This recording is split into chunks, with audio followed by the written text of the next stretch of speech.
పంచాయతీరాజ్ వ్యవస్థ ఎప్పుడు ఏర్పడిందంటే అందరూ 73rd కాన్స్టిట్యూషన్ అమెండ్మెంట్ ద్వారా వచ్చింది అని చెప్తారు.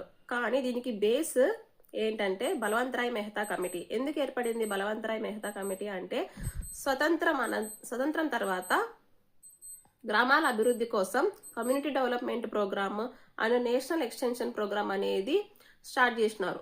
కానీ ఇవి సరిగ్గా సక్సెస్ కాకపోవడంతో దాని యొక్క పనితీరు పర్యవేక్షించడం కోసం బలవంతరాయ్ మెహతాను ఏర్పాటు చేయడం జరిగింది.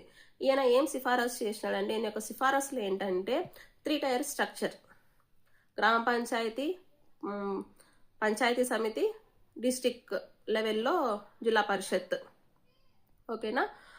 దీంట్లో వీరి యొక్క అధికారాలు మరియు విధులు ఏంటంటే ఆరోగ్యం, విద్య, వ్యవసాయం అండ్ రహదారులు, వికాస ప్రోగ్రామ్స్, ఇవన్నీ దీని యొక్క విధులు అండ్ అధికారాలు. దీంట్లో మెయిన్ ఏంటంటే విలేజ్ లెవెల్ నుంచి డెమోక్రటిక్ పార్టిసిపేషన్ అనేది జరిగింది. అండ్ ప్రతి 5 yearsకి ఒకసారి ఎలక్షన్స్ చేయాలని కూడా సిఫారసు చేసింది.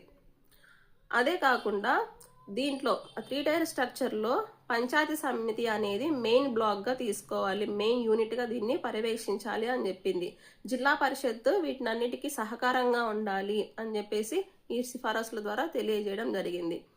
1959లో మొదటిసారిగా పంచాయతీరాజ్ వ్యవస్థని స్టార్ట్ చేసింది రాజస్థాన్ గవర్నమెంట్.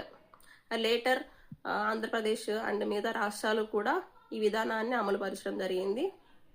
తర్వాత 1977లో అశోక్ మెహతా కమిటీని 2 టైర్ స్ట్రక్చర్, లేటర్ దాని తర్వాత ఏంటంటే 1992లో 7th కాన్స్టిట్యూషన్ అమెండ్మెంట్ ద్వారా దీనికి రాజ్యాంగ హోదా అనేది రావడం కూడా జరిగింది.